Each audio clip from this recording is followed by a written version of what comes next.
boys. So I've been promising for a couple of days to do a bit of a results update. I think the last one I did might have been last week, or the weekend. Either way, um, yeah, we'll just crack on with it. So for anyone who's been following the thread here on Patreon, you will have probably seen this sheet before now, certainly for my last video. Yeah, nothing's changed. It's still auto updates, which is fantastic. It saves me so much time. But yeah, so yeah, we started this on the 11th of this month, and yeah, it's been going really, really well. I'm just happy to get data. As I've said before, I don't really care about winners and losers. Albeit, like I said before, it's great to be able to go look at this angle.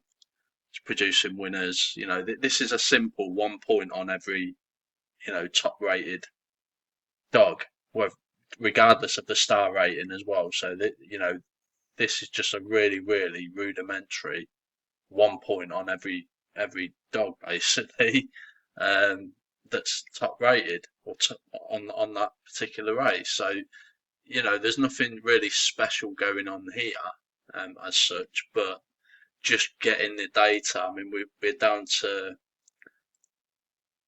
we've got 683. We're still waiting for today's results to get populated, which will be tomorrow morning.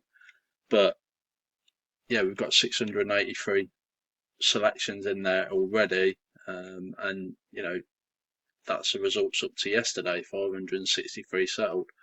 So look, the strike rate overall is still really healthy. Look at the industry SP though, so that's nearly 100 point loss on industry SP. Yeah, Betfair SP is nearly a 56 point profit. That's before 2% commission. There's no commission being taken off that. However, the average Betfair SP is getting bigger, albeit that has been probably skewed somewhat by a couple of really big price winners. So we had one the other day that came in, I think it was 50, nearly 58 or something on Betfair, 57.88 or something like that. There it is there. So it's 20 to 1 industry SP, but you're getting nearly 27 points more on the exchange than you're getting from industry SP. So, and there was another one that was like 20 odd there at Betfair SP, I think. But we've had a fair share of bigger price winners and stuff like that. But yeah, Betfair SP is really proving to be head and shoulders above anything else. It's really the way to go. So appreciating there'll be people who go, well, if you didn't have that winner, look at that, it's really skewed the profits. But again, I'm going to reiterate, okay, this is a really, really rudimentary 1 point on every single dog. Would you realistically want to bet that way? I don't know. Let's get 10,000 results or something like that and see if it's still profitable. I doubt it, but that's why we're collecting these results, right? So, and yeah, look, there's confidence levels here. Producer sheets for a reason. We had the 5-star bets are going really well, I think anyway. So if we go to the star breakdown, so yeah, from a Betfair SP perspective, and even from an industry SP, it's the only one that's profitable across both spectrums there. So industry SP and Betfair SP. And I think we had 4 5-star selections today. 2 of those won, and one of them was 8 to 1 industry SP. It was an absolute shoe-in, to be fair, and it's easy to say that in hindsight, I guess.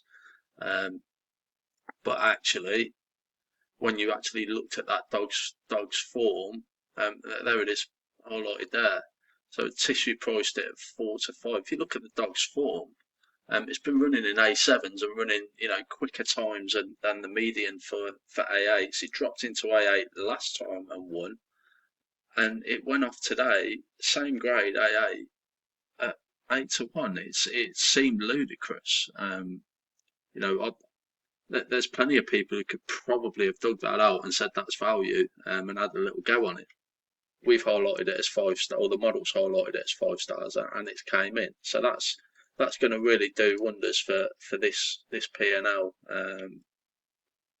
when the results get updated tomorrow, right? So where are we basically? As I say, 56 points to Betfair SP profit. That's up until yesterday's results, so the 22nd. Today has gone fairly well. There's been a fair few winners. I'm still sort of hesitant. Do I want to keep putting the sprint races out? Actually, it's a sprint race that produced that 50, nearly 57 to 1 or whatever it was, winner. So it's one of them. I'm going to keep them in.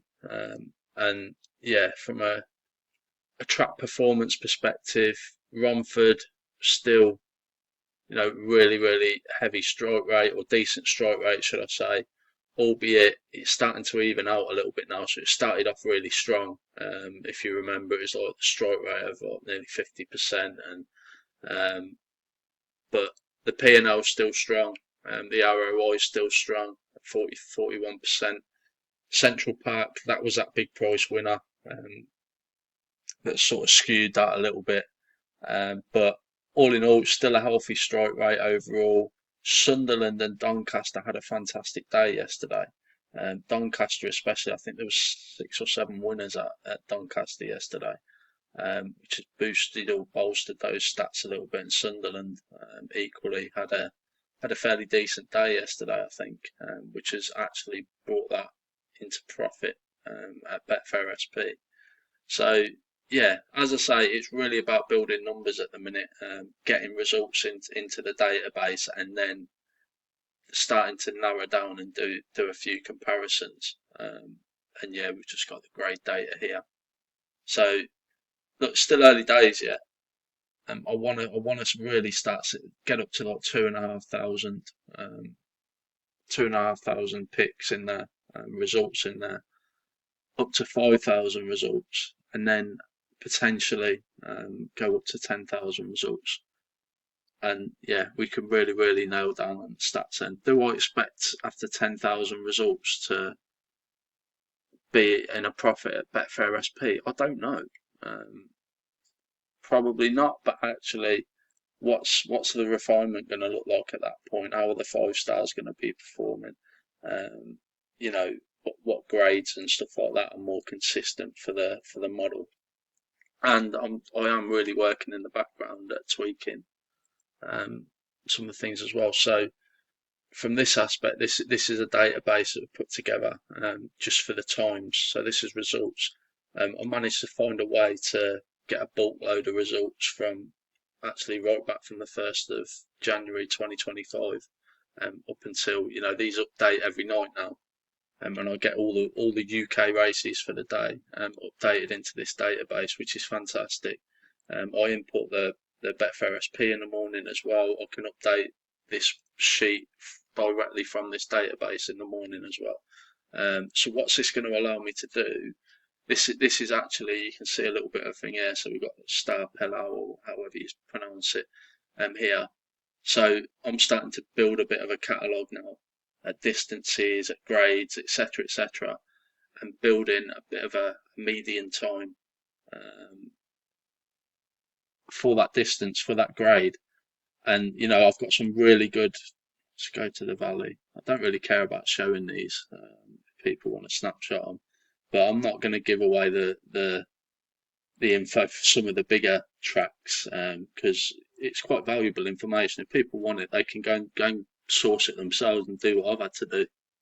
And it's an absolute ball ache, but you can see here that fairly chunky sample size in D4s, D5s, etc. I'm more interested in the A grade races here, but you can see that from a sample size of 254 here, a median sort of adjusted time of 28.73 for 460 meters at Valley, and yeah, it's a bit skew if there, but actually this is really valuable information because 28.73 for a grade A3, right? 28.89 for an A4, 29.04 for an A5. this is really valuable information because what it allows me to do is I'm currently generating a report on my other database, on my race card database, which is going to query this database, and then I can match the two, do a really quick report, um, and when fresh results come in as well, I can run a report on this database to query them against what are the median standard times for that grade at that course and that distance. Is there anything that flags up as, running above grade level? Just little nuances like that other people, unless they do, extensive research, aren't really going to have that ability just from looking at the racing post. So it just gives you a little bit of an edge in that sense. I've already noticed a couple yesterday. One of them won really well. YI Dubai or something. It was quite clear that dog was ahead of the grade. I think it ran 29:02 as an adjusted time um, in its penultimate run, and that was like A7, A6 standard, and that was in an A9. It ran in an A7 yesterday, and actually what went on and pretty much pissed up, and it didn't really get a good start either. I think it ran 29:50 yesterday, but actually it missed the break, whereas previously it got out the traps really quickly. Missed the break yesterday, still ran a 29:50. That's gone in the notebook as a potential dog to follow next time it runs. And I've got a watch list on the other database as well, so I can add dogs to a watch list. And yeah, I'll give you a snapshot of that other database I don't know, in a week or two.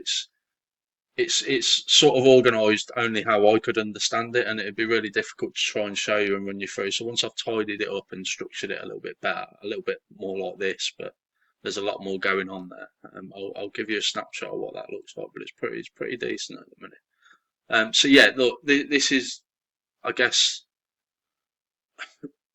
just to give you a bit of confidence that it won't just be the same model selections. I am tweaking things in the background. There's going to be more data available, and I can start potentially producing race reports as well.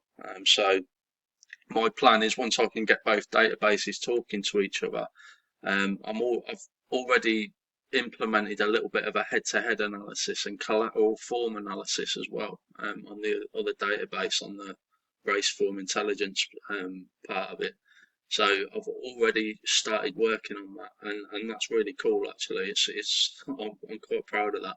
But once I can get these databases talking, and I can get this information plugging into that database, I've got a piece in the background. Like I said, I was going to integrate it with a standalone AI, so I've got Alarma downloaded onto my computer, and I've got that integrated with um, with my other database, albeit it's not working at the minute properly how I would want it.